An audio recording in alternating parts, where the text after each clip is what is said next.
Depuis plus d'un demi-siècle, l'autoroute A4 règne sans partage sur tout le quart nord-est du territoire. Elle quitte Paris, croise Reims et Metz, pour rejoindre Strasbourg, 482 km plus loin. Véritable carrefour européen, la dernière née des grandes autoroutes françaises est aussi la plus longue, après l'A10 et l'A89. Inaugurée en 1976, elle a été pensée pour accompagner les grandes mutations économiques, l'explosion de la voiture individuelle pour tous et l'essor des villes nouvelles que l'autoroute traverse dans un tissu urbain très dense. Les 12 km qui sont dans la région parisienne ont coûté un quart en fait du coût global de la construction. Aux abords de la capitale, on lui donne le nom de plus grand bouchon d'Europe. Ici, certaines portions peuvent parfois atteindre 250 000 véhicules par jour. Pour moi, l'autoroute A4, par rapport à toutes les études que j'ai pu faire sur les autoroutes, c'est l'une des autoroutes qui a finalement le plus intégré son environnement, le paysage, l'architecture et l'urbanisme. 50 ans d'histoire, 50 ans d'usure et d'adaptation, 50 ans à absorber l'intensité d'un pays en mouvement. L'autoroute, c'est absolument un objet vivant. Il est fait de béton, de métal, d'acier, d'asphalte. Mais en fait, c'est un objet absolument vivant. Modernisation des chaussées, invention du péage en flux libre, protection pour réduire le bruit, intervention de jour comme de nuit. L'autoroute de l'Est est un chantier colossal et permanent pour lui offrir un futur à la hauteur de son rôle stratégique. Une grande partie du territoire francilien reste très dépendant de la route. Donc on n'a pas le choix. Pendant encore de nombreuses années, on va être obligé de maintenir, voire de développer un petit peu l'offre de circulation sur les routes. Une dépendance à la route, encore très grande, mais qui se heurte de plein fouet, 50 ans après la construction de l'autoroute de l'Est, aux questions environnementales actuelles. À l'image du chantier de la nouvelle autoroute A69 entre Toulouse et Castres, très contestée, et qui divise l'opinion publique sur la nécessité de nouveaux axes rapides. On a eu 400 événements d'agression ou de dégradation ou d'incidents sur le chantier. On a porté plainte 250 fois. Quels travaux de compensation sont exigés pour réparer les dommages causés par les nouveaux chantiers XXL? Comment gérer au quotidien un trafic mêlant voitures et poids lourds sur les 482 km de l'autoroute A4? Quels sont les défis techniques pour moderniser un axe aussi primordial et le maintenir en bon état? Pour le savoir, plongez dans les coulisses de l'autoroute A4, une méga-structure qui continue, même après 50 ans d'existence, de surprendre par sa modernité.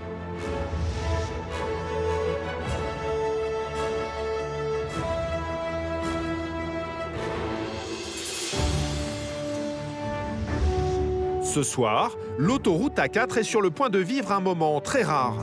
Une fermeture complète dans les deux sens de circulation afin de sécuriser une zone de chantier. Sur la commune de Bussy-Saint-Georges, à 25 km de Paris, entre les sorties 12 et 12 points de l'autoroute, le concessionnaire Sanef réalise des travaux d'amélioration de son réseau. Pour fermer une autoroute, il faut beaucoup d'espace car la procédure court sur presque 4 km.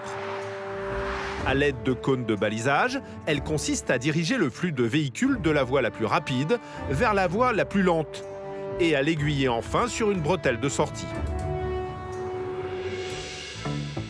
Afin de desservir la zone d'activité commerciale de Sycomore, au nord de l'autoroute, ainsi que la nouvelle zone d'activité commerciale de la Rucherie, qui verra le jour au sud de l'autoroute, un diffuseur complet est créé.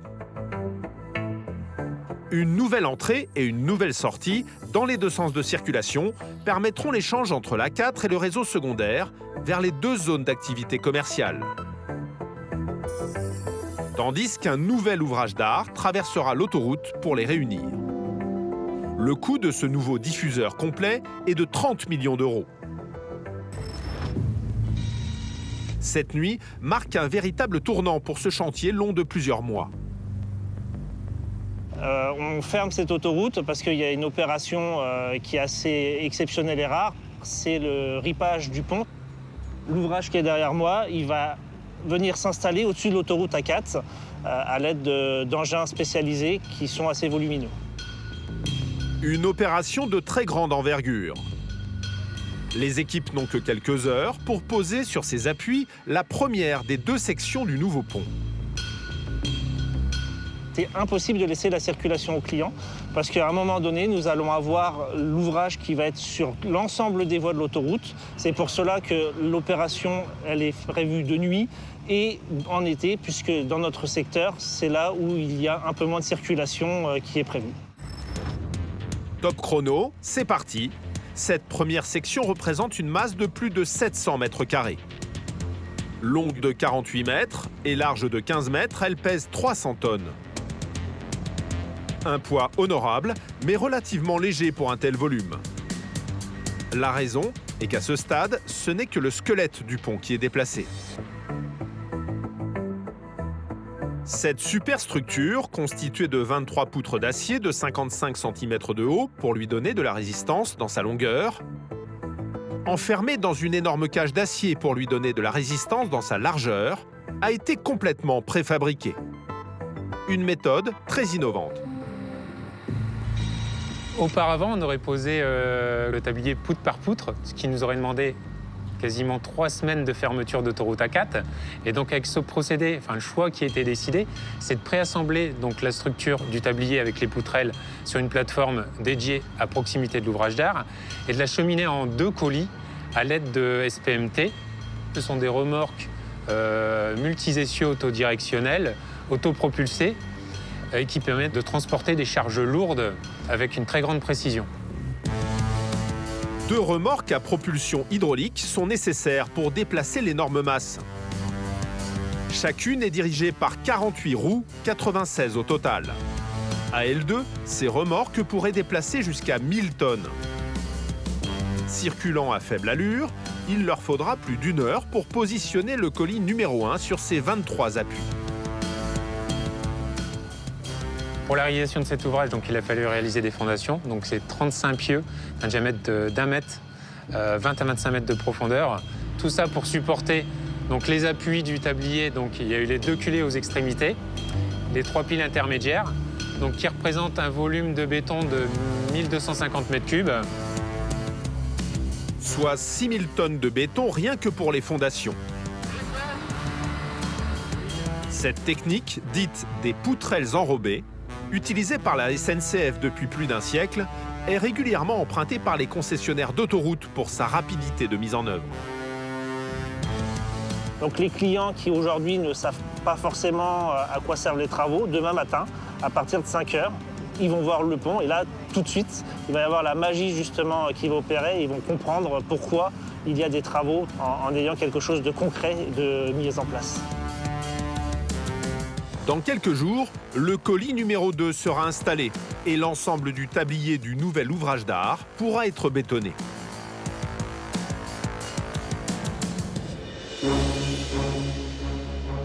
Le chantier de ce nouveau diffuseur est très représentatif de l'effort de modernisation constant de l'infrastructure et montre que, bien qu'ancienne, l'autoroute A4 reste très actuelle.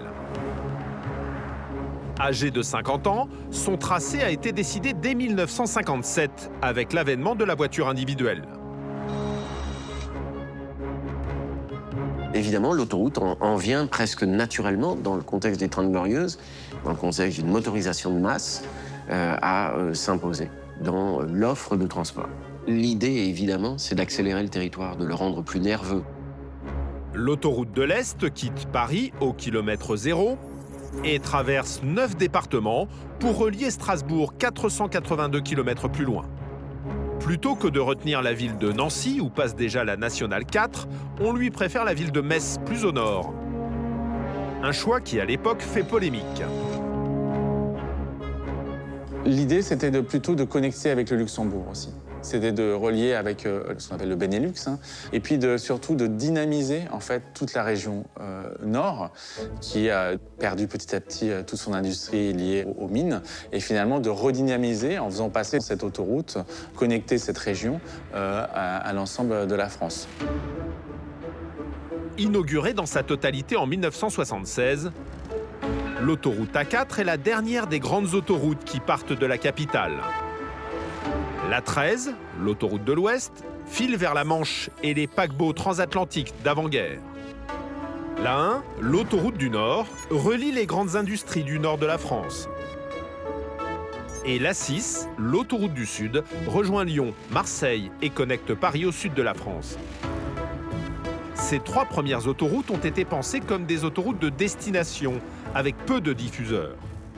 L'autoroute A4, elle, achevée plus tard, dans un maillage immobilier plus compact, est pensée aussi de ce fait pour desservir des villes nouvelles, comme Noisy-le-Grand, Champs-sur-Marne ou Marne-la-Vallée, où se trouve le parc Disneyland.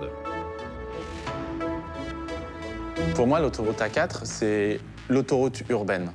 C'est vraiment presque un boulevard urbain dans le Grand Paris, puisque aujourd'hui, la région parisienne, c'est une métropole. Donc pour moi, c'est une des artères, comme les autres autoroutes, mais intégrée pour sortir de Paris et puis relier les différentes communes de l'Île-de-France. Mais penser et construire une autoroute à la fin des années 70, dans un tissu urbain qui se densifie à mesure qu'on s'approche de la capitale, se révèle être très coûteux. Les 12 km qui sont dans la région parisienne ont coûté un quart, en fait, du coût global de la construction. Parce que les 12 km dans la région parisienne, c'est 12 km qui ne sont pas dans la campagne. Il va falloir franchir, passer sous, enjamber déjà des infrastructures existantes, des parties de ville. Donc c'est une autoroute, ce qu'on appelle une autoroute urbaine.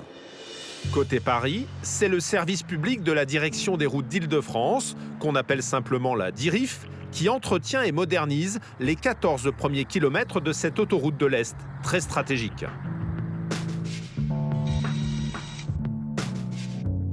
L'autoroute A4, c'est la colonne vertébrale vraiment de tout l'Est parisien, puisque c'est la seule autoroute qui permet de desservir la plus grosse partie du territoire à l'Est, alors que sur le reste du réseau, on peut avoir 2 ou 3 grands axes. Là, on n'a vraiment que l'autoroute A4, donc elle a une fonction structurante particulièrement importante, et notamment par rapport à l'activité économique.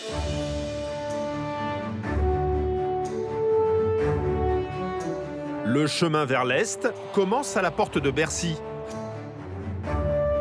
Le super-échangeur y connecte la capitale au boulevard périphérique, au quai de Seine et bien sûr à l'autoroute A4, à qui on a dû faire de la place. Le premier tronçon est très intéressant puisqu'il a été construit sur le tracé par le comblement du canal Saint-Maurice. Le canal Saint-Maurice qui est bordé par des platanes qui sont toujours aujourd'hui existants. Le tracé se faufile ensuite, semblant vouloir s'échapper à travers les villes et les sites naturels. Il évite toute la partie du bois de Vincennes. On est au sud du bois de Vincennes, donc on contourne le bois de Vincennes, puis on continue.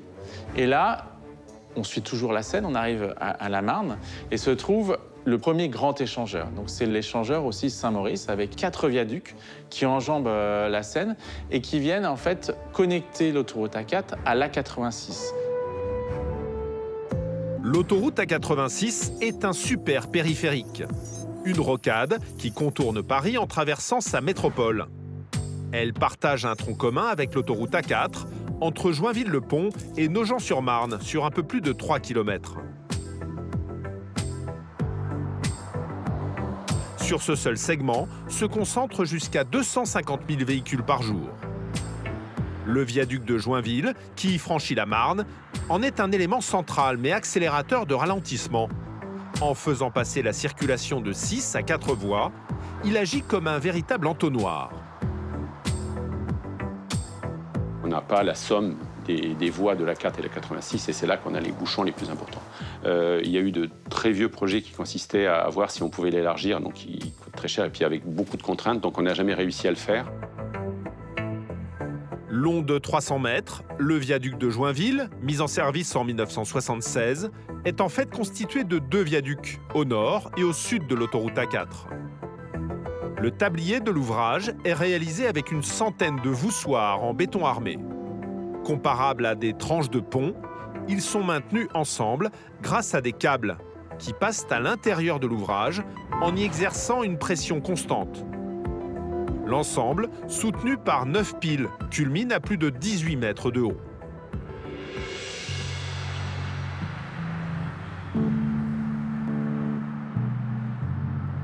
Avec une circulation très soutenue à l'approche de Paris, les équipes de la DIRIF ont beaucoup à faire pour maintenir l'autoroute A4 en bon état de fonctionnement. Pour cela, il est nécessaire de fermer l'axe aux usagers très régulièrement, ce qui demande une grande coordination. Donc les gars, on se sent fermé A4 Yankee de 0 à 13, A4 A3, A3 A4, dans les deux sens. Ça marche? Donc voilà les gars, on y va. C'est parti, les 13 premiers kilomètres de l'autoroute vont bientôt être bouclés pour y réaliser des travaux d'entretien. Il faut 1h30 pour la neutraliser complètement. Afin de gagner du temps, une première équipe ferme les axes principaux, pendant qu'une autre ferme les bretelles d'accès. À 22h15, l'autoroute appartient aux équipes pour la nuit. Donc là, c'est des moments assez kiffants où on peut prendre l'autoroute à contresens. Voilà, c'est que ces soirs-là qu'on peut le faire. Pour ces opérations d'entretien, l'autoroute est fermée en moyenne 2 fois par semaine, toujours la nuit. Très concrètement, en jour, les neutralisations de voies, les fermetures, c'est pas possible. Hein. On neutralise qu'en cas d'accident ou d'incident qui nécessite de mettre en sécurité les usagers. Mais sinon, les travaux, c'est de nuit. Hein. 10 entreprises différentes sont attendues pour mutualiser cette nouvelle fermeture nocturne. Pour elles, il s'agit tout autant de contrôler des panneaux de signalisation que de balayer le viaduc de Joinville ou encore de reboucher des nids de poules qui sont pris très au sérieux. Parfois, en quelques minutes, la chaussée s'ouvre littéralement et laisse apparaître ces trous béants. Et donc là, on n'a pas le choix, il faut vraiment intervenir très rapidement. Donc là, on a profité de la fermeture de cette nuit pour faire intervenir une entreprise extérieure qui vient avec de l'enrobé à chaud. Et puis peut-être, voilà, dans les années à venir, refaire complètement l'intégralité du tapis, quoi. Voilà. Exploiter, entretenir et réparer sont les missions de la DIRIF. La fermeture de cette nuit est donc aussi l'occasion de poursuivre un chantier de rénovation long de plusieurs mois, le remplacement de panneaux anti-bruit.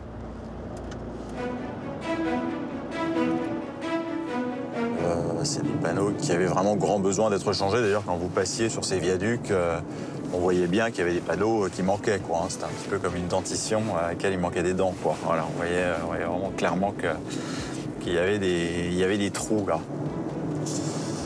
Et là, on va arriver sur le chantier des panneaux. Donc là, il y a des trous. Hein. Certains panneaux en verre, installés il y a un demi-siècle, ont éclaté au fil des années.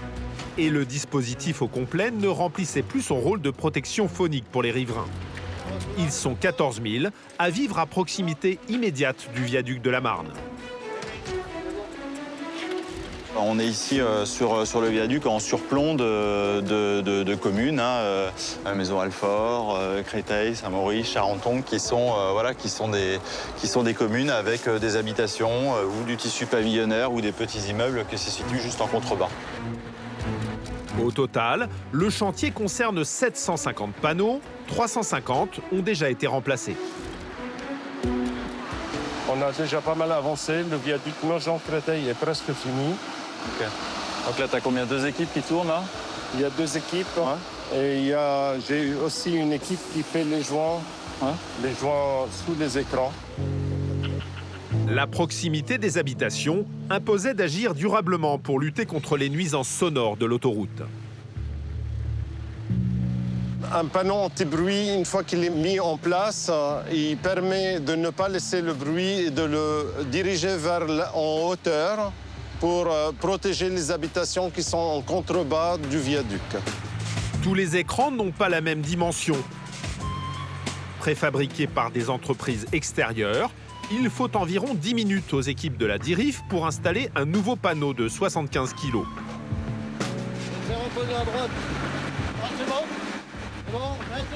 Aujourd'hui, le verre n'est plus utilisé. Un panneau anti-bruit, il est constitué d'un panneau en polycarbonate d'une épaisseur de 20 mm qui est pris dans un cadre en aluminium pour rendre la rigidité plus importante. Plus l'écran, l'épaisseur du polycarbonate est importante, plus on assure une protection phonique importante. Un dispositif comme celui-ci permet une réduction sonore d'environ 10 décibels. Ça peut sembler peu, mais le bruit perçu est divisé par 2. Le budget de ce chantier représente 1,5 million d'euros.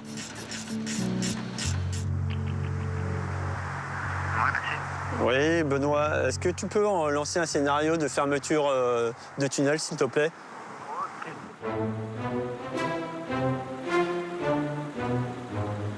Outre les travaux d'entretien et les chantiers de rénovation, cette fermeture est aussi l'occasion de procéder à des contrôles des dispositifs de sécurité.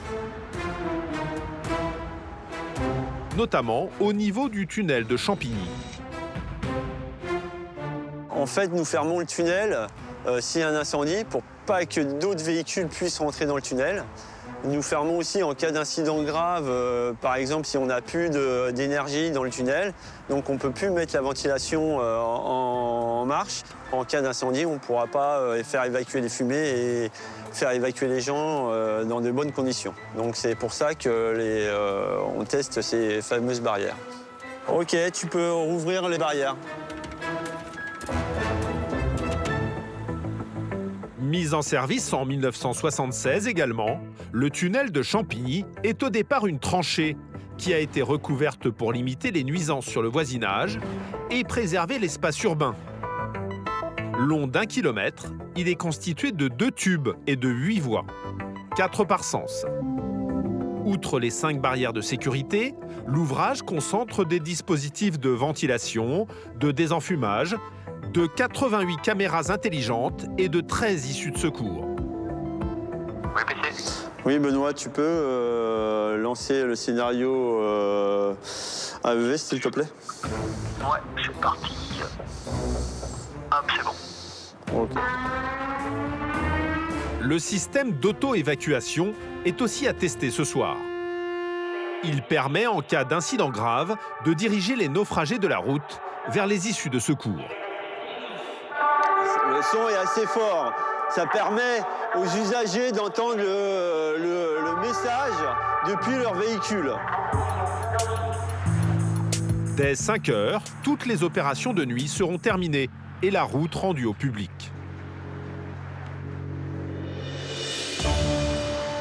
À 14 km de Paris, au niveau de Noisy-le-Grand, l'autoroute A4 est gérée par un acteur privé sur 437 km. Un peu plus de 90% de son tracé total. Un choix stratégique qui remonte à bien avant sa construction. Le recours au secteur privé pour des investissements, pour des exploitations, a permis des réalisations qui jusqu'à présent étaient dans les limbes, qui avaient été pensées par l'État, mais pour lesquelles il n'y avait pas nécessairement le financement. Fondée en 1963, c'est SANEF, la Société des autoroutes du Nord et de l'Est de la France, qui a été retenue pour construire l'autoroute A4 et la gérer pour le compte de l'État. C'est ce qu'on appelle un partenariat public-privé. C'est une infrastructure qui appartient à tous les Français puisque c'est un bien public qui a été concédé. Donc la construction de l'autoroute, contrairement à ce qui se dit parfois, n'a pas été payée avec les impôts des Français. La construction de l'autoroute a été payée à l'origine par de la dette. Et cette dette, elle est remboursée par le péage, qui est finalement notre unique source de revenus. L'autoroute A4, dans la plus grande partie de son tracé, est donc payante, mais pas privée. Sur l'ensemble de son tracé, il y a 6 barrières de péage. En attendant la fin du contrat de concession, qui arrivera en 2031, l'accord entre l'État et SANEF reste plus vivant que jamais. Outre les 500 ouvrages d'art existants à entretenir, la construction de nouvelles infrastructures est régulièrement décidée pour continuer à moderniser le réseau. C'est le cas pour le nouvel échangeur du Sycomore.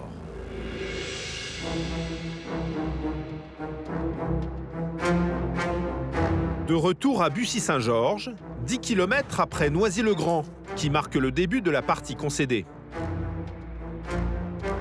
Les 2 colis du pont sont maintenant réunis. L'ouvrage de 4 travées fait 88 mètres de long et 17 mètres de large. À ce stade, il est entièrement ferraillé. L'énorme squelette d'acier doit maintenant être consolidé avec du béton. Alors là, ce qu'on entend, c'est des souffleurs. Donc il y a un compresseur qui pousse de l'air. L'intérêt de tout ça, c'est de nettoyer le fond de tablier. Donc l'objectif, c'est de pousser toute la saleté qui serait au fond du tablier pour que le béton qu'on vient appliquer soit très propre et sans impureté. Pour mener à bien cette opération rare, l'autoroute A4 sera à nouveau fermée dans les 2 sens de circulation. Le danger de bétonner sans fermer l'autoroute, ce serait qu'un élément casse et que le béton se déverse sur l'autoroute, ou tout simplement sans qu'un élément casse, qu'une fuite de laitance. Donc la laitance, c'est l'eau qui va couler du béton et qui va être chargée en ciment, qui tomberait sur des voitures et qui pourrait générer un accident sur l'autoroute. Quand il sera terminé, l'épaisseur du tablier sera de 80 cm environ. Mais cette nuit, c'est une première couche de seulement 15 cm qui est coulée. Elle sert à rigidifier l'ensemble des poutrelles qui pourraient se déformer sous une couche de béton trop importante. Avant d'être utilisé, le béton doit d'abord être contrôlé. Donc on rentre du béton dans un cône. On vient ouvrir ce cône et vérifier l'affaissement de ce béton. S'il reste comme le cône, c'est qu'il est trop dur. Et s'il s'écrase totalement, c'est que c'est de la flotte. Une fois le contrôle qualité effectué, le béton doit ensuite être acheminé jusqu'au sommet de l'ouvrage.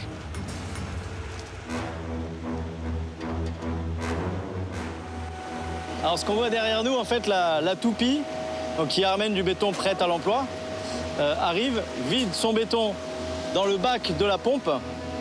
Et la pompe vient de par le bras et le tuyau donc, qui accompagne tout le bras, vider le béton directement là-haut sur le tablier. Pour cette seule première couche de 15 cm, 185 mètres cubes de béton sont nécessaires. C'est l'équivalent de 25 camions toupies. Le poids est considérable, 400 kg au mètre carré. Pour cette raison, l'opération obéit à un protocole très strict. On utilise 2 pompes puisqu'on doit respecter un sens de bétonnage. Donc on démarre, comme on le voit derrière nous, au centre de l'ouvrage et on vient s'écarter vers les extrémités. Ça nous permet de respecter parfaitement la structure de l'ouvrage, sa forme finale, et ne pas lui générer des déformés qu'il n'accepterait pas. Couler le béton dans la structure métallique du tablier nécessite 3 postes différents. Donc on a une personne qui tient le tuyau pour guider ce béton. On a juste à côté de lui l'opérateur de pompe qui, lui, guide de manière un peu moins précise ce tuyau, qui le met à l'approche. Et on va voir ici, juste devant nous, le poste de vibration du béton.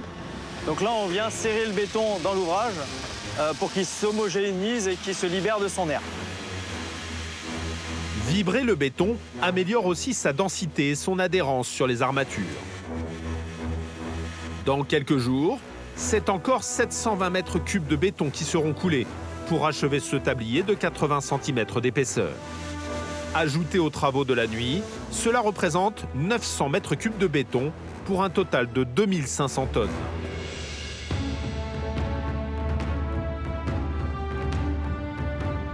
Quelques kilomètres après les travaux du Sycomore, se trouve la première barrière de péage, celle de Coutevroux, à 35 km du centre de Paris. Elle marque le début d'un tracé moins urbain. L'autoroute nous emmène à travers champs, vers les sorties pour Meaux, Château-Thierry, Reims, Valmy, Verdun. Elle nous fait découvrir des paysages ruraux, danse avec la ligne à grande vitesse, est européenne, sans jamais devoir franchir de grands obstacles. Il y a très peu d'ouvrages d'art puisqu'on suit finalement la topographie existante en évitant le passage à travers des zones plus urbaines, à l'exception du passage de la Meuse, avec la Meuse donc, qui est un lit qui est très large, donc presque marécageux. Donc là, il y a un très grand ouvrage d'art, donc qui est le viaduc de la Meuse, qui permet de traverser, mais c'est quasiment l'unique. Sur la plus grande partie de sa longueur, l'autoroute A4 possède 2 voies de circulation. Avec les bandes d'arrêt d'urgence, les dégagements jusqu'aux clôtures et le terre-plein central, sa largeur est d'environ 45 mètres. Ça, c'est pour la partie visible. Pour la partie invisible, l'autoroute fait plus d'1 mètre d'épaisseur. Sous la couche de roulement, de 2,5 cm, qu'on appelle des enrobés, se trouve la couche de liaison, faite de béton bitumineux sur 8,5 cm. À la couche de base, réalisée avec des dalles de béton d'environ 40 cm, succède la couche de fondation de 15 cm, qui est faite d'un mélange de gravier et de ciment. La couche de forme est un traitement sur 40 cm du sol existant, mélangé à de la chaux. Construire l'autoroute A4, comme tous les grands ouvrages qui ont structuré la France d'après-guerre, a été un chantier titanesque dont il est aujourd'hui difficile de s'imaginer l'ampleur. Répartis sur plusieurs centaines de kilomètres, les travaux avançaient simultanément en plusieurs endroits sur le parcours. Pour nous faire une idée de ce à quoi pouvait ressembler la naissance de cette mégastructure, nous quittons l'est de la France pour le sud, au cœur de l'actuel chantier de l'autoroute A69 entre Toulouse et Castres. Un chantier comme il n'en existe que très peu en France actuellement et qui s'apparente à celui des grands chantiers des années 70 et de la construction de l'autoroute A4. Pour ce nouvel axe, 44 nouveaux kilomètres sont à construire ainsi que 200 ouvrages d'art et ouvrages hydrauliques. Sur ce chantier titanesque, le bruit et la poussière sont partout. Le chantier de la 69 aujourd'hui, c'est le plus grand chantier d'autoroute qui se réalise en France. C'est là où on concentre le maximum des engins de terrassement et également parmi les plus grosses machines. Les camions que vous voyez derrière moi sont parmi les plus gros camions qu'on utilise sur les travaux de terrassement. Et actuellement en France, à part la 69, il n'y en a pas beaucoup qui tournent, quoi. Structurellement, construire une autoroute aujourd'hui reste très similaire à la façon de procéder dans les années 70. Mais le recours à la préfabrication et l'évolution du matériel, très performant, permettent de répondre aux impératifs de l'époque. Par rapport à l'A4 ou des chantiers d'il y a quelques dizaines d'années, ce qui est devenu extraordinaire aujourd'hui, c'est la rapidité d'exécution. Les délais deviennent de plus en plus contraints. Et donc un chantier qui précédemment pouvait se réaliser en une dizaine d'années, aujourd'hui on a 3 ans pour le faire. Pour tenir ce délai de 3 ans, pas moins de 800 personnes sont mobilisées sur ce nouveau chantier historique. L'étape de terrassement est la plus longue. Elle dure 2 ans et elle est spectaculaire. Des tonnes de terre et de roches sont à extraire. Ce déblai est plus ou moins important selon l'endroit où passe l'autoroute et parfois, le tracé retenu impose des décisions radicales. Ici, là où nous sommes, le choix a été de passer à cet endroit puisqu'on évite un village qui est juste à côté. On évite également une zone inondable qui est beaucoup plus proche. Mais malheureusement, du fait qu'on passe sur un point altimétrique très élevé, on va avoir beaucoup à descendre pour pouvoir réaliser l'autoroute et dont un grand déblai à constituer à cet endroit. Pour des questions de sécurité, d'efficacité énergétique et de durabilité de la structure, l'autoroute ne peut pas s'adapter à son relief, conserver des montées et des descentes abruptes ou des virages trop serrés. Elle doit, au contraire, conserver une géométrie constante. Pour cette raison, la colline sur laquelle elle passe doit être abaissée de 25 mètres. L'excavation représente donc ici un volume de 500 000 mètres cubes. C'est l'équivalent de 200 piscines olympiques. Mais tous ces déblais ne sont pas des déchets. Ils sont aussitôt réutilisés pour la construction de l'autoroute. Donc ici, on a les pelleteuses qui chargent les camions et les camions vont transporter la terre ensuite sur plusieurs kilomètres plus loin dans des zones qui vont être remblayées, qui nécessitent donc cet apport de matériaux. Cet énorme volume de déblais, qui représente avant tout un formidable gisement de matières premières, est réparti sur l'ensemble du tracé, dans des zones qui ont besoin d'être surélevées. Aujourd'hui, on est devenu très économe en fait, sur la consommation de la ressource naturelle. Donc déjà, on a des chantiers qui sont autonomes en déblais-remblais et on essaie aussi au maximum de réutiliser les matériaux du site sans faire appel aux matériaux de carrière qui ont un impact environnemental beaucoup plus fort. Sur ce chantier de l'A69, l'ensemble du terrassement représente 4 millions de mètres cubes. C'est colossal. Pour se faire une idée, cela représente plus de 3 fois le volume de la tour Montparnasse. C'est un chantier extraordinaire, je pense, pour les gens qui habitent ici, puisque c'est une transformation radicale du paysage de leur habitat quotidien.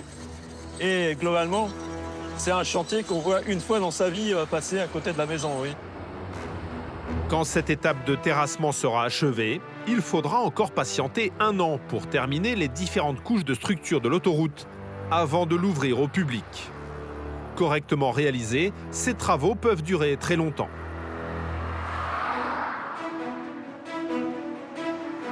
Depuis son inauguration en 1976, l'autoroute A4 ne souffre pas du passage intensif des véhicules dans le temps. Seule la partie supérieure, celle en contact avec les pneus des véhicules, fait l'objet d'un planning d'entretien constant. La durée de vie de la couche de surface, c'est 10 à 15 ans. On est amené régulièrement à rénover les chaussées. La rénovation des chaussées, c'est un investissement permanent très lourd pour un gestionnaire routier. À titre d'exemple, l'autoroute A4 en fait, a été rénovée à plus de 90% sur les 10 ou 11 dernières années. Donc en fait, c'est une mue permanente. Un chantier de rénovation de chaussée est une opération bien rodée pour les équipes et qui se fait en 2 étapes principales. D'abord, on retire les anciennes couches de chaussée qu'on va remplacer.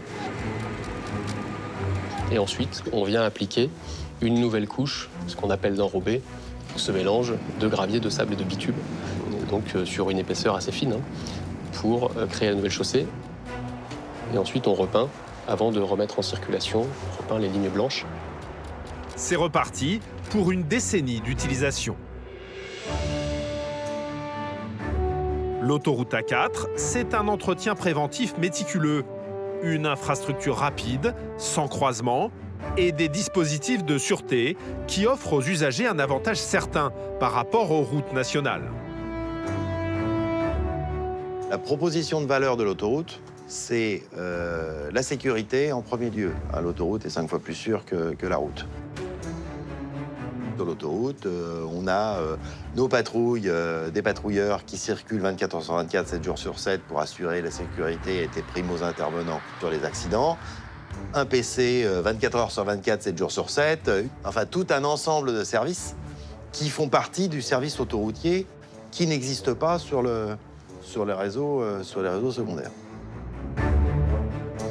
Pour veiller sur le trafic très important de l'autoroute A4, anticiper des ralentissements ou assister des véhicules en difficulté, un poste central de gestion de trafic, situé à Metz, veille sur tout le quart nord-est du territoire. Ici, 17 opérateurs se relaient jour et nuit pour traiter 32 000 événements par an. 60% d'entre eux concernent des pannes. Pour les aider dans leur mission, les sentinelles de l'autoroute possèdent tout un arsenal. Alors, en termes de technologie, ça représente quoi? Ça représente effectivement de nombreux écrans, de la vidéo, ce qu'on appelle un mur d'image qui va retransposer tout ce que nos caméras filment en direct. Les 400 caméras de la tour de contrôle sont les yeux des opérateurs. Elles sont installées aux endroits les plus stratégiques du réseau.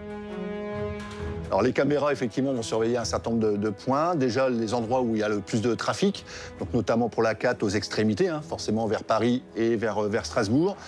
les contournements de Reims, les contournements de Metz, mais aussi tout ce qui est nos échangeurs, nos diffuseurs, donc là où effectivement les autoroutes se croisent, là où les gens peuvent sortir sur les échangeurs, où là effectivement on a des caméras. Ça peut être aussi sur des endroits spécifiques où on a des viaducs, des rampes, des endroits effectivement qui nécessitent un peu plus de surveillance.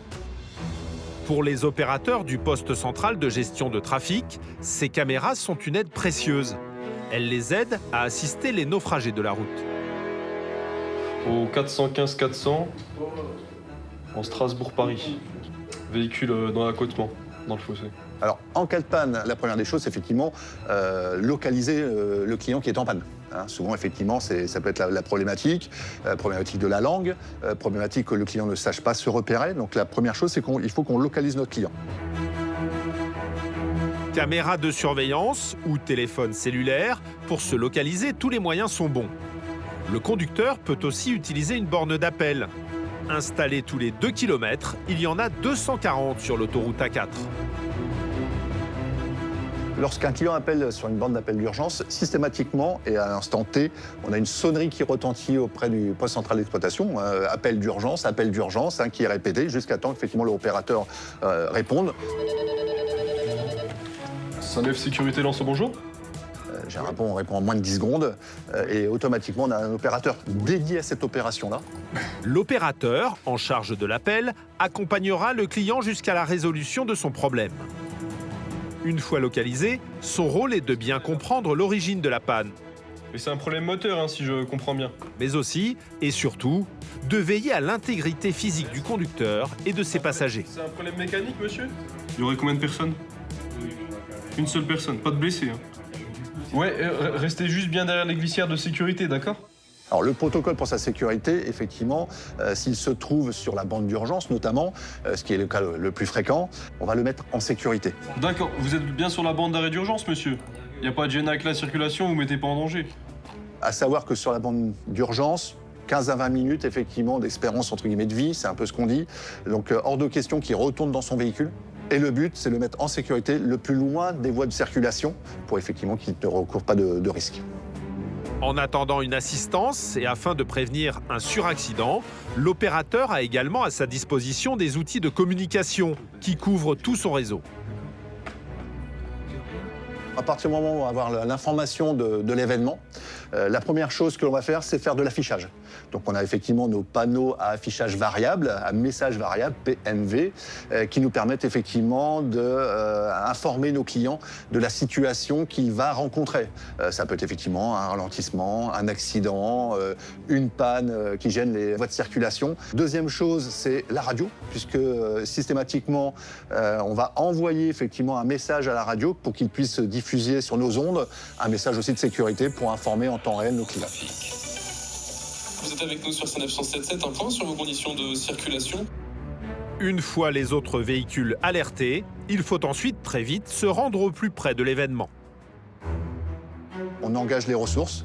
L'engagement des ressources, c'est des ressources internes et externes. On s'est envoyé nos patrouilleurs, nos agents de sécurité pour sécuriser l'intervention, sécuriser éventuellement la panne, sécuriser l'accident, pour bien sûr que les forces de l'ordre et les services de secours puissent intervenir en toute sécurité. Sur les 437 km de l'autoroute A4 concédée, 40 patrouilleurs sont répartis sur 7 centres d'exploitation.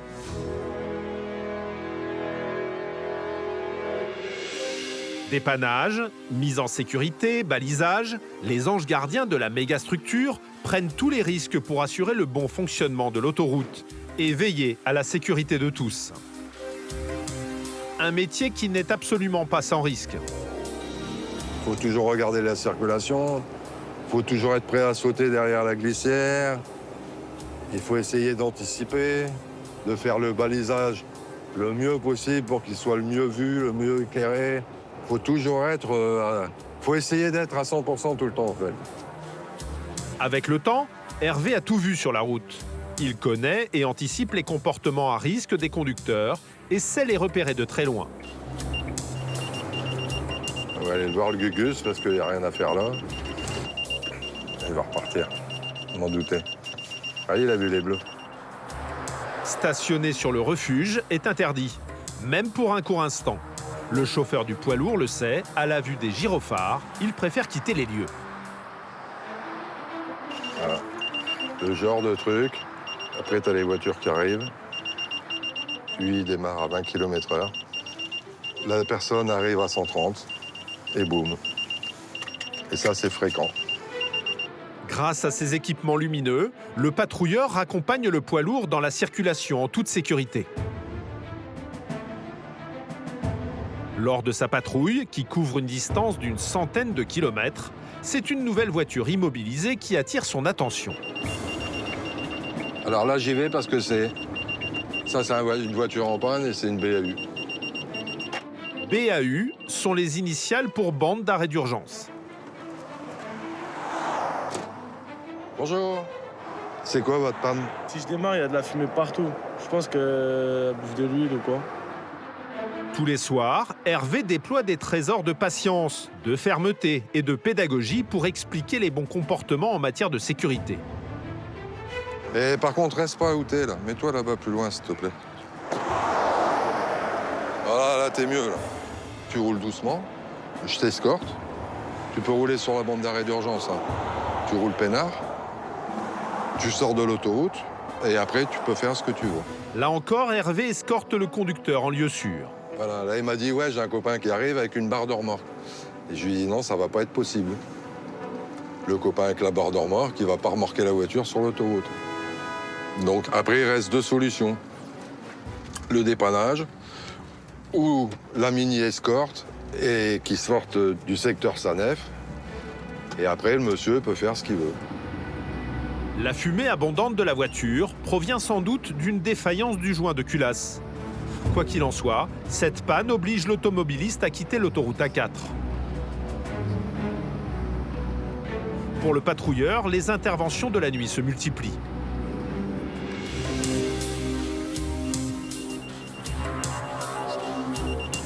Ouais, mais lui, il dort. Après 4h30 de conduite, la règle européenne oblige les chauffeurs de poids lourds à respecter une pause d'au moins 45 minutes. Les places qui leur sont attribuées sur les aires d'autoroute sont régulièrement prises d'assaut, surtout au moment de la nuit. Bonjour. Bonjour, monsieur. No parking. Interdit. Le chauffeur est slovaque, mais avec le temps, Hervé arrive à se faire comprendre dans toutes les langues. Sortir de l'autoroute, je comprends. Mais après, le problème, c'est que si la police, ça le passe, la police aille. Boum. Bien que compréhensif, il reste intraitable sur les questions de sécurité. Il peut y avoir des problèmes de place de parking pour les poids lourds. Mais si tu prends les règles et la loi et la sécurité pour tout le monde, t'as pas stationné ton poids lourd dans un refuge pour dormir. Une voiture, elle perd le contrôle. Au lieu de venir taper les glissières et que ça se termine bien, parce que les glissières, c'est fait pour amortir le choc, elle va taper l'arrière du camion et ça va pas être la même. Pour les chauffeurs de poids lourds, on a sur l'autoroute A4 déjà presque 2000 places de stationnement sur nos aires, sur des aires de repos, sur les aires de service. Et ce nombre de places ne cesse d'augmenter. C'est-à-dire qu'on continue d'investir dans des nouvelles places de stationnement pour assurer un stationnement en sécurité des chauffeurs poids lourds. Sur l'autoroute A4, un véhicule sur 6 est un poids lourd. Leur stationnement est donc un enjeu capital. 600 places supplémentaires sont en train d'être construites par le concessionnaire, dont 90 uniquement sur les deux aires de Reims-Champagne. Ici, au sud de Reims, l'autoroute A26 rejoint l'A4 et s'y mêle sur 37 km. Sur ces aires de Reims-Champagne, on a un trafic poids lourd qui est plus intense que sur le reste de l'A4 parce qu'on a en fait le cumul du trafic poids lourd de l'autoroute A4 et du trafic poids lourd de l'autoroute A26. Et donc un besoin de places de stationnement d'autant plus élevé. Faire cohabiter des camions et des voitures sur l'autoroute est parfois tout un défi. Surtout aux barrières de péage, passage obligé, qui concentrent tous les véhicules. À la sortie 36 de l'autoroute A4, qui se situe peu après Metz, le concessionnaire a dû faire preuve d'une grande inventivité. Cette sortie vers Boulay, auparavant très fréquentée le matin et le soir, connaissait des bouchons avec des files de voitures qui pouvaient remonter jusque sur l'autoroute, avec le risque de provoquer des accidents. Et c'est pour ça qu'à Boulay, on est allé sur un concept de péage complètement différent, qui apporte la fluidité, où il n'y a plus de barrières, et donc où on passe d'abord sur l'autoroute ou sur cette sortie d'autoroute, et on paye après, soit par son badge de télépéage, soit en paiement sur Internet. En passant sous le portique, la plaque d'immatriculation du véhicule est reconnue et le tarif fixé en fonction de sa catégorie. Le succès de cette initiative s'est révélé être le laboratoire d'un projet encore plus ambitieux. Et ce concept qu'on a inventé en France sur Boulay, on l'a ensuite très largement développé sur l'axe Paris-Normandie, donc sur l'autoroute A13, où on a enlevé toutes les barrières de péage entre Paris et Caen. Mais l'histoire du péage fluide, totalement fluide, on l'a inventé, on était les premiers à le faire, sur l'autoroute A4 à Boulay. Un dispositif encore isolé sur l'autoroute A4, mais qui pourrait donc bien se généraliser sur l'ensemble du tracé dans les prochaines années. Le flux libre a des vertus écologiques, il évite les ralentissements, il évite des congestions ponctuelles, il évite aussi le facteur humain, le facteur d'accident qui peut se retrouver au moment des barrières de péage, qui était important, à la fois la décélération et l'accélération. De plus, lorsqu'il franchit une barrière de péage, la consommation de carburant d'un poids lourd qui doit décélérer et réaccélérer augmente d'1 demi-litre à chaque passage. À l'échelle de l'A13, par exemple, longue de 225 km, c'est presque 10 millions de litres de carburant en moins chaque année. La part de l'écologie, elle est fondamentale. Quand on est une entreprise à un minimum responsable, qu'on est un acteur du transport, que le secteur des transports représente 30% des émissions de CO2 du pays, on a une obligation, je dirais morale, de s'intéresser à ce sujet et de faire en sorte qu'on puisse contribuer à décarboner. C'est quelque chose qui est extrêmement important, voilà, qui a un devoir important. La société ne peut pas se passer du camionnage. C'est une réalité. Les standards de niveau de vie les exigent, mais en même temps, les exigences sont plus grandes sur l'impact environnemental, l'impact sur le réchauffement climatique, etc. Le transport éco-responsable est le grand défi environnemental de demain, dont l'autoroute A4 est le laboratoire. Aujourd'hui, les nouvelles mobilités passent par la propulsion électrique. Et si elle n'équipait jusqu'à présent que les voitures et les camionnettes de centre-ville, elle concerne désormais les camions super lourds qui empruntent nos autoroutes. Autoroute A26, sur l'aire de Somsou, 40 km au sud de l'autoroute A4.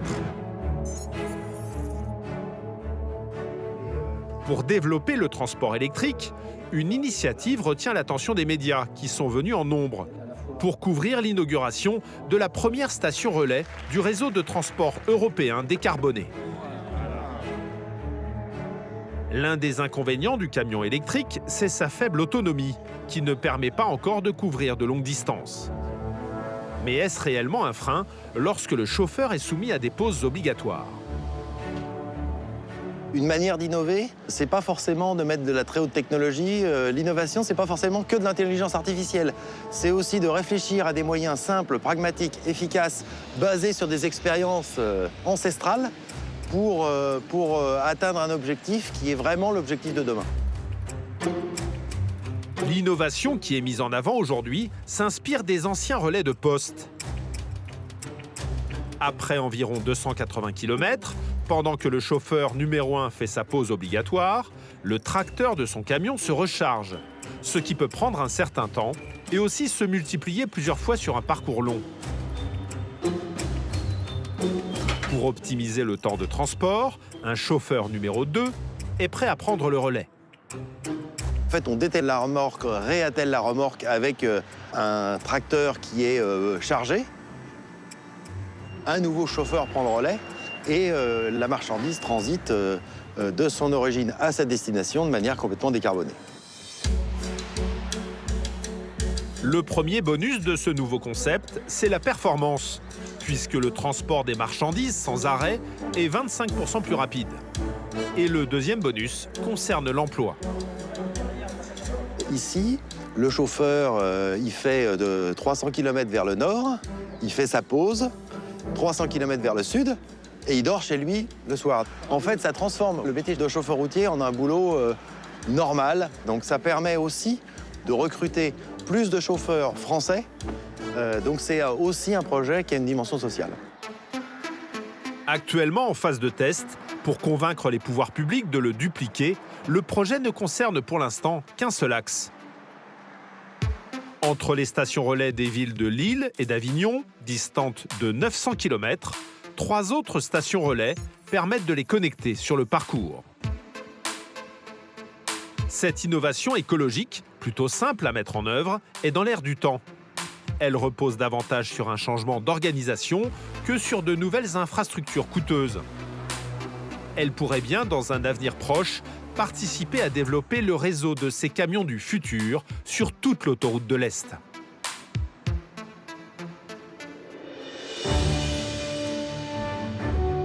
Passé la ville de Metz, l'autoroute A4 se prolonge encore sur 160 km. Aux plaines succèdent les forêts et l'autoroute se déroule tranquillement, se créant un chemin à travers un relief assez plat. Sauf au moment donné, sur le parc des Vosges, autour de Saverne, où là, on traverse des gorges. Il y a des endroits très paysagers et vraiment des milieux naturels. Et là, ont été construits il y a un certain nombre d'années, une dizaine d'années, des écoducs, c'est-à-dire vraiment des passages pour la faune, pour justement créer cette continuité qui n'avait plus sur les milieux naturels. L'arrivée de l'autoroute de l'Est se fait par le nord, par les Basses-Vosges et la vallée de l'Alsace. Après 482 km, l'autoroute A4 se connecte à la métropole de Strasbourg, grâce à la M35. Un périphérique vers lequel converge tout le réseau local, mais aussi la célèbre Nationale 4, qu'on présente comme la petite sœur de l'autoroute A4. Quand vous partez de Paris pour rejoindre Strasbourg, vous avez deux choix. Soit prendre la 4 qui est concédée, donc payante, ou alors vous avez l'opportunité de prendre la RN4, la route historique, hein, et là vous allez plutôt prendre voilà, des villages plus petits, une route nationale. Et quand vous allez arriver sur Strasbourg, vous n'arrivez pas par le nord, mais vous arrivez par l'ouest. Longue de 446 km, cette route nationale 4 relie Paris à Strasbourg en passant par Nancy. Comme à Paris, la métropole de Strasbourg connaît d'importants bouchons aux heures de pointe, particulièrement sur les 10 derniers kilomètres de la route nationale 4. Pour désengorger la capitale européenne, et plutôt que d'investir dans un réseau ferré, qui aurait été très onéreux, le choix ici a été de développer celui des cars interurbains déjà existants autour d'une idée simple. L'objectif là, ça a été de lui créer une voie dédiée, une voie réservée au transport en commun, à droite, à la place de la bande d'arrêt d'urgence, pour justement lui donner une voie réservée pour qu'il aille jusqu'au bout et jusqu'à son terminus au centre-ville de Strasbourg. Grâce à cette voie réservée, maintenant sécurisée, une idée impossible à mettre en œuvre auparavant a pu voir le jour. La création d'un arrêt directement sur la voie rapide et dans les deux sens de circulation pour rejoindre le réseau local du tramway. Aujourd'hui, le car s'arrête, les gens descendent, remontent à niveau et sautent dans le tram. Le gain de temps, il est d'1 heure pratiquement pour beaucoup de personnes en fait, qui utilisent cette intermodalité entre le tram et les cars interurbains express. Et ce pôle est pratiquement unique en France. Cette initiative, pionnière des nouvelles mobilités, mise sur la rapidité, la ponctualité et l'interconnexion pour inciter un large public à y adhérer. Le coût des travaux pour construire et transformer ces nouvelles voies réservées est de 100 millions d'euros, dont 15%, soit 15 millions d'euros, sont uniquement destinés à la réalisation d'aménagements pour la préservation de la faune et de la flore. Ces travaux sont ce qu'on appelle les mesures compensatoires. Pour comprendre ces mesures, retour sur le chantier de la nouvelle autoroute A69 dans le sud de la France. Ici, le programme de compensation est gigantesque. Il représente 23% des 450 millions du budget. Il concerne une surface de 400 hectares, mobilise une équipe de 30 personnes et comme tous les chantiers actuels, il est surtout obligatoire. Pour que les aménagements routiers soient le plus transparents possible sur l'environnement, et en particulier sur la biodiversité, une directive européenne s'applique à tous les États membres. On l'appelle la séquence ERC pour éviter, réduire et compenser. Le E de éviter concerne le tracé de l'autoroute dès l'étude du projet. Concrètement, les mesures d'évitement qui ont pu être mises en place ici, on a été amené au moment de la conception et de la géométrie de l'ouvrage à déplacer légèrement sur quelques dizaines de mètres l'ouvrage, justement pour pouvoir éviter l'impact direct sur ces milieux-là. Le R de réduire se mesure au pied de ce viaduc. Ici, l'ouvrage d'art le plus important du chantier passe au-dessus de la rivière Agout, située sur la commune de Castres. Elle abrite la loutre d'Europe, une espèce protégée. Dans le cadre du cahier des charges qui nous a été confié au départ, l'ouvrage qui nous était demandé comportait 3 paires de piles, donc 6 piles au total, pour pouvoir traverser le cours d'eau de la Goutte. Les piles d'un pont, ce sont les appuis intermédiaires sur lesquels repose le tablier. Réduire l'impact environnemental a été de travailler à diviser leur nombre par 3. Elles ne sont plus que 2 à soutenir les 144 mètres de l'ouvrage et surtout, elles sont implantées en bordure de berge et non directement dans l'eau. La rivière reste ainsi l'entière propriété des loutres d'Europe. Enfin, le C de compenser consiste à réparer les erreurs d'aménagement du passé à la faveur de nouveaux chantiers. L'obligation qui est faite, c'est à minimum de récupérer une naturalité équivalente et dans la mesure du possible d'avoir même de la plus-value par rapport à ce qu'on a pu perdre au départ. La plus-value, c'est ce qu'on obtient quand on peut gommer les malfaçons d'autrefois. Comme l'autoroute A4 avec la nationale 4, le tracé de la 69 danse avec la route nationale 126. Pour réduire les coûts, 2 portions de cette route nationale seront intégrées à la nouvelle autoroute. 7 km sur la commune de Puylaurens et 3 km sur celle de Soual. Ici, le programme des mesures compensatoires permet une renaturation des cours d'eau, canalisés en ligne droite au siècle dernier et détruisant donc toute la biodiversité. Donc là, on a recréé, en fait, on le voit derrière, des courbures du cours d'eau qui va permettre, en fait, d'avoir un écoulement un peu différencié et de recréer des habitats naturels avec des caractéristiques bien particulières. Des plantations vont bientôt venir terminer cet aménagement pour y développer la vie.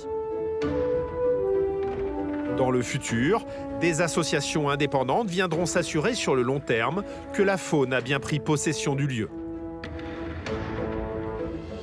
La compensation, elle va restituer des zones, elle va recréer des nouvelles zones naturelles, mais qui sont fabriquées, ce qu'on appelle une renaturation.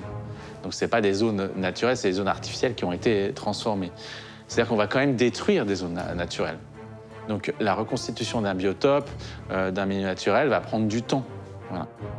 Donc c'est le moindre mal, dirons-nous, mais ce n'est pas tout. Dans les années 70, au moment de la construction de l'autoroute A4, bien avant les mesures compensatoires, l'impact des travaux sur le milieu naturel était totalement absent des débats. L'époque était au développement économique et touristique.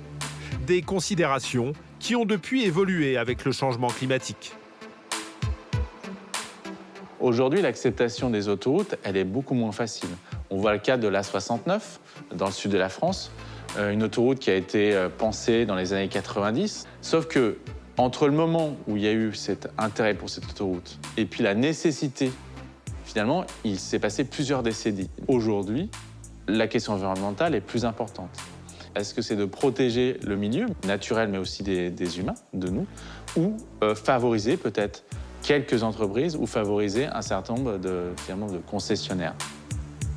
Pour cette nouvelle autoroute A69 entre Toulouse et Castres, c'est la société Atosca qui a obtenu le contrat de concession jusqu'en 2077. Sur les 53 km du chantier, pour elle, le changement d'époque se vérifie tous les jours, avec des mobilisations populaires, parfois très violentes. L'opposition sur le terrain est physique, avec les insultes à notre personnel, les dégradations de matériel, les incendies de matériel, les incendies d'une partie de nos ouvrages.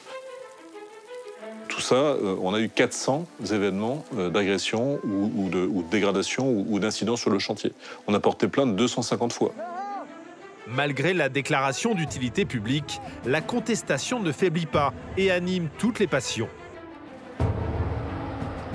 Achevé à 70%, le chantier a même été suspendu par le tribunal administratif de Toulouse pendant 4 mois, avant de reprendre sur décision de la Cour d'appel.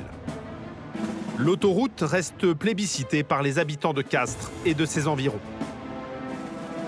Aujourd'hui, on a montré qu'il y a 75% des habitants de ce territoire qui sont vraiment concernés par cette autoroute, qui demandent l'autoroute, qui la souhaitent. Donc déjà, c'est le premier élément déclencheur qui fait qu'après, on y travaille. La ville de Castres, qui représente un bassin de 50 000 emplois pour 140 000 habitants, n'est pour l'instant relié à aucune autoroute. La 69 leur permettra de gagner plus de 20 minutes par trajet. Mais est-ce qu'il y a vraiment nécessité aujourd'hui de construire des autoroutes? Est-ce que la vitesse est la première valeur aujourd'hui? J'en suis pas sûr. Alors que dans les années 60, c'était la vitesse, c'est-à-dire qu'il faut les relier le plus rapidement un point A à un point B. Plutôt qu'une nouvelle voie rapide, certains dénoncent aussi un double emploi avec la route nationale existante. Les opposants, souvent, proposent un aménagement minimal de la RN 126, en faisant des créneaux de dépassement, en mettant en place des giratoires, en dénivelant juste quelques échangeurs.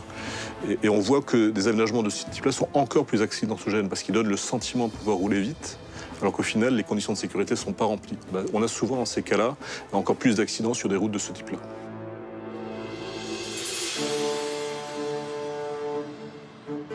Entre l'autoroute A69 et l'autoroute A4, il y a 50 ans d'écart. 50 ans pendant lesquels la France a changé de rythme, de visage et d'ambition.